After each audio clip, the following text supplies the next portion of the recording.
What's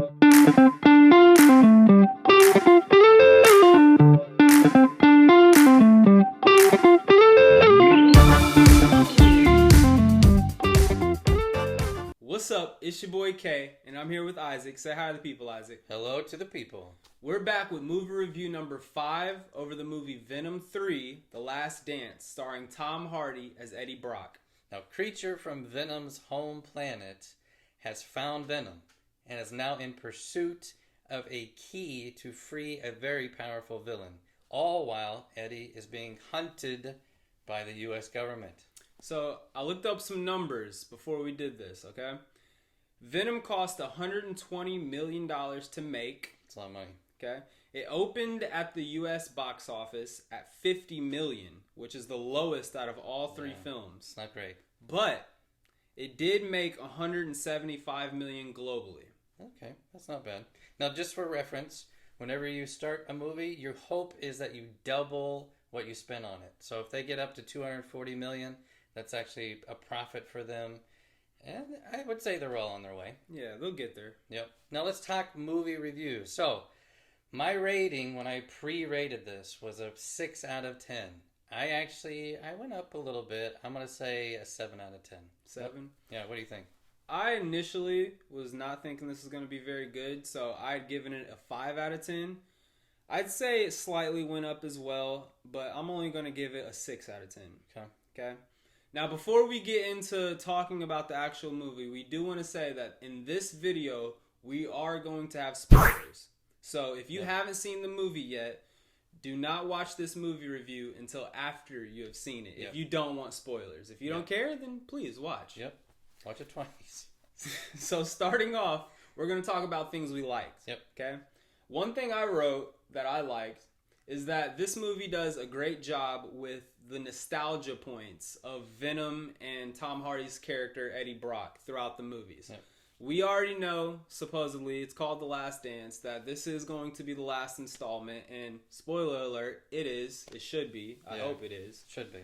So they did a great job of building up the friendship and giving you the heartwarming moments before eventually ripping them apart.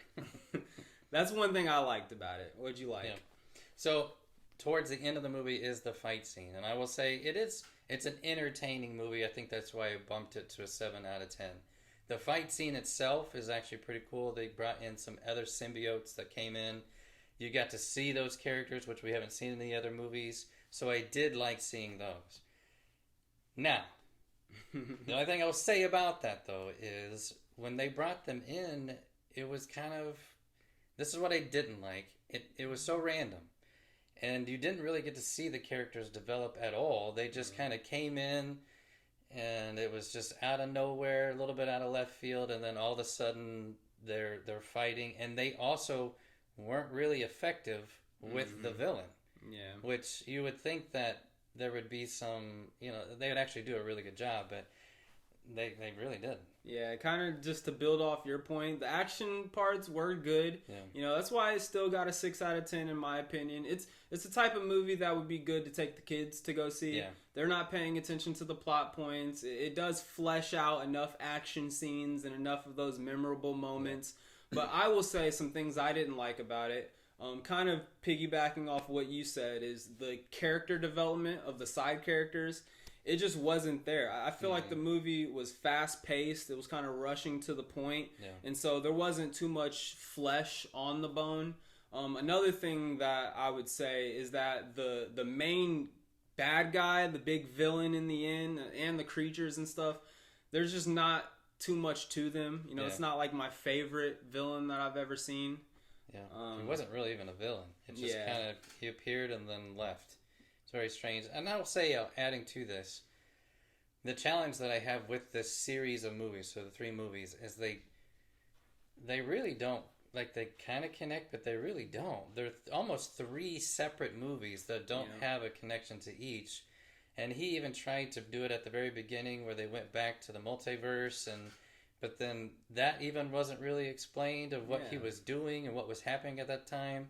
So maybe that's a reference for a different movie down the road. I don't know, but it didn't make a whole lot of sense to try to tie all that together. It had a lot of opportunity for potential. Yeah. Like you said with the symbiotes, there were cool characters coming out, and the one fight scene that we saw with them all included in, like they started to have personalities. And the thing I really didn't like was in the first couple of movies, you know, the symbiotes in the first movie, if you remember, his whole plan was to take over the Earth. Yeah. In the second one, Let There Be Carnage, it attached to Woody Harrelson's character, which was like a serial killer. Yeah. And his main goal was just to kill Venom. That was it.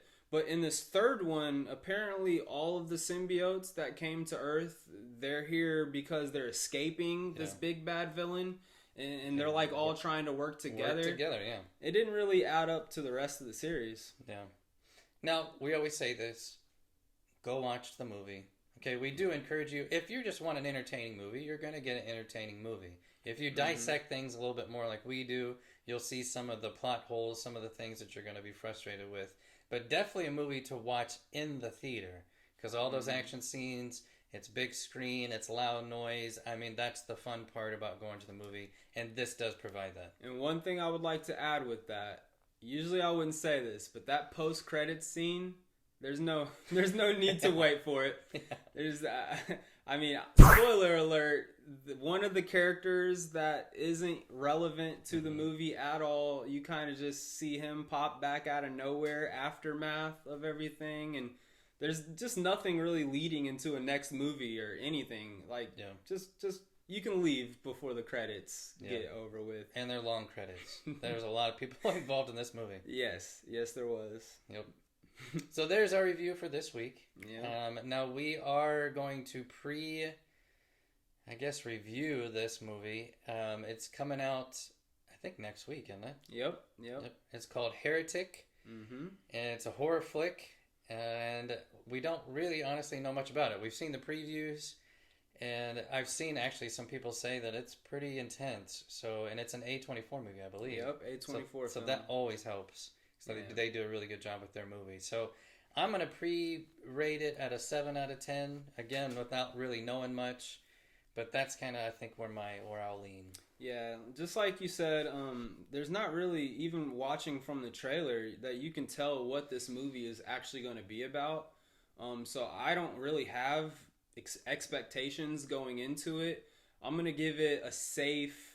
I mean, it got good ratings, so I'm going to give it like an 8 out of 10. Hopefully it exceeds that. If it goes under that, I wouldn't be too shocked, but 8 out of 10 is what I'm leaning towards. Sounds good. So that's it for this movie review. If you liked our content, please go give us a like, okay? Comment what you thought about the movie or about our movie review. Go share the video and subscribe. Subscribe to our YouTube account. That's it. Have a great day.